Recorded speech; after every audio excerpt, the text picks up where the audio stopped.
सन्मुख शीश नवाते हे जग के करतार। डूबे हुओं को दे दो सहारा, कर दो बेड़ा पार। तेरे सन्मुख शीश नवाते हे जग के करतार। डूबे हुओं को दे दो सहारा, कर दो बेड़ा पार। आप सुन रहे हैं सुबह संदेश मॉर्निंग वॉइस। आप प्रफुल्ल दास एन रेगो सुरक्षा वजन से बांटा जाएगा। जय मसीह की। शुभ संदेश के इस सुंदर अवसर पर प्यारे भाइयों बहनों, सभी श्रोतागणों को प्रभु यीशु मसीह के पवित्र नाम पर अभिवंदन, प्रभात वंदन।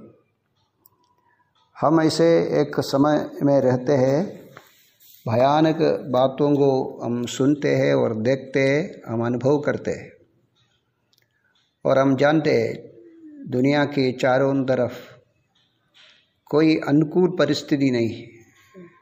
पूरी तरह अशांति और कोलाहल और एक ऐसी दुख अवस्था बहुत तारों की जीवन में मृत्यु का भय छा गया और सारे राष्ट्रों में शासन का बहुत दिक्कत और समस्या हो रहा है।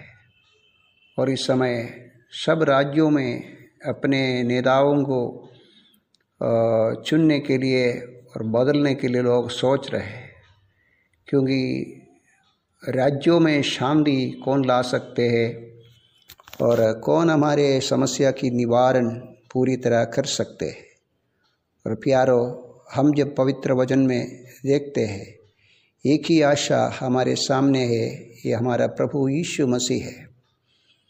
यीशु मसीह जब जन्म हुआ, मसीह का जन्म के समय में एक नक्षत्र उदय हुआ। हम पढ़ते हैं मत्ती सुसमाचार 2 अध्याय का पहला 2-3 कलम में हम ऐसे पढ़ते हैं, पूर्व दिशा से कुछ ज्योतिषी इस नक्षत्र को देखकर एक बच्चे का जन्म पाया। और हम पढ़ते हैं ये यहूदा में आया। उस समय वहाँ शासनकर्ता हेरोदस राजा के पास गया और उनको पूछा, कहाँ यहूदियों का राज जन्मा है। और हम पढ़ते तुरंत हेरोदस सारे इस्राएल के प्रमाणियों और वहाँ की शास्त्रियों महायाजकों को बुलाया, पूछा कहाँ है, कहाँ जन्मा है। तो अपने पवित्र शास्त्र को ढूंढ कर उन लोगों ने बताया, ये तो बैतलहम में जन्मा है। प्यारो, एक बात मैं यहाँ स्पष्ट में बोलना चाहता हूँ, अन्य जाति के लोगों को केवल ये दर्शन प्रभु ने दिया, कारण उनके पास पवित्र शास्त्र नहीं था, इसलिए उन लोग ये नक्षत्र को ढूंढ कर देख कर आया। लेकिन जिनके पास पवित्र शास्त्र है, जिनके पास परमेश्वर का वचन है, वहाँ एक राजा के जन्म के बारे में लिखा है और उनको कोई जानकारी नहीं है। जब अन्य जाति के एक राजा बुलाया तो ये लोग ध्यान दिया। ठीक है, हम आगे बढ़ेंगे। जब यह मसीह धरती में 33 साल के जीवन जिया, एक पर्व के समय में प्रभु यरूशलेम की ओर प्रवेश किया।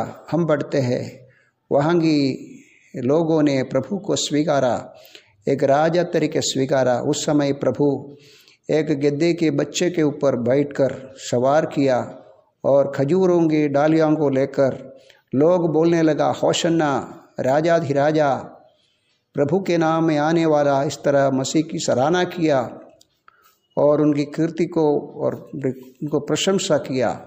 हम पढ़ते हैं उस समय में भी इस्राएल के अधिकारियों ने उनको डांटा और कहा चुप रहो। और उस समय में भी हमारे प्रभु को प्रिय लोग माना नहीं, इस्राएल के प्रिय लोग माना नहीं, जिन लोगों के लिए आया उन लोग माना नहीं। उसके बाद हम पढ़ते हैं ये प्रभु को मार डालने के लिए पकड़वाया गया और अन्य जाति के राजा पिलातुस के हाथ में दिया। बोला, ये कहते हैं परमेश्वर का पुत्र, हमारी व्यवस्था के विपरीत में बोलते हैं, विरोध में बोलते हैं। तब पिलात उनको जांचा और फिर जांचने के बाद बताया पवित्र शास्त्र के विरोध में तो आप देख लीजिए। तब इन लोगों ने बोला नहीं, ये खुद राजा कहते हैं। तब पिलात और जांचने के समय में हम पढ़ते हैं उसके सिर पर कांटों का मुकुट रखा, बैजनी कपड़ा पहनाया और हाथ में एक डंडा दिया, उसको टट्टा में डाला, कैसा बोलने लगा, हो राजा राजा करके प्रभु को मारा, अपमान किया। तब पिलात कहते मैंने जांच लिया, इन पर कोई दोष नहीं है। प्यारो, हमारे प्रभु को झूठा गवाही रखकर सूली पर चढ़ाने के लिए लेके गया और उस सूली के ऊपर ऐसा रखा है। पिलात को बोला लिखे रखो। तब पिलात ने लिखा यीशु नासरी, यहूदियों का राजा। तब हम पढ़ते हैं पुरनियों ने जाकर बोला कि ऐसा मत लिखो, इसने कहा ऐसा लिखो।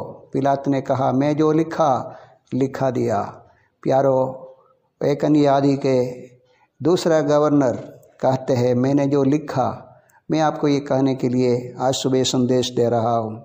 यीशु मसीह राजा तरीके दुनिया में आने वाला है। हम प्रकाशित वाक्य 19 अध्याय की 15 और 16वीं कलम में लिखा है, उनके मुँह से 2 धारी तलवार निकलते हैं। वो परमेश्वर का वचन है।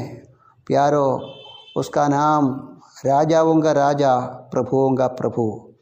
मैं सवाल आज सुबह आपसे पूछना चाहता हूँ, क्या प्यारो, सारे जगत की शांति के लिए, सारे जगत को शासन करने के लिए जल्दी अवतार होने वाले महाराजा है हमारे प्रभु यीशु, लेकिन सूली पे अपना प्राण एक अपमानित राजा के तरीके हमारे एक बलिदान के रूप में प्रभु अपना प्राण दिया। प्यारो, ये मसीह को अपने हृदय में राजा तरीके स्वीकारिए। अन्य जाति के लोग उनको ढूंढ कर आया, उनको मान रखा। पिलात ने कहा मैं लिखा तो लिखा, क्योंकि इनमें कोई दोष नहीं है। प्यारो, निष्कलंक निर्दोष परमेश्वर का मेमना अपना प्राण हमारे लिए आहुति किया। और प्यारे प्रभु को अपने हृदय में प्रभु तरीके मान लीजिए और आपके पापों की क्षमा के लिए, उद्धार के लिए आने वाले महाराजा को अपने हृदय में राजाधिराजा तरीके, प्रभुओं का प्रभु तरीके, आपके उद्धारकर्ता तरीके मान लीजिए। निश्चित रूप में आपकी पापों की क्षमा मिलेगा, आने वाले राज्य में प्रवेश अधिकांश हो जाएगा। प्रभु इन वचनों के द्वारा आप सबको और हम सबको आशीष दे, प्रभु यीशु मसीह के धन्य नाम से, आमीन।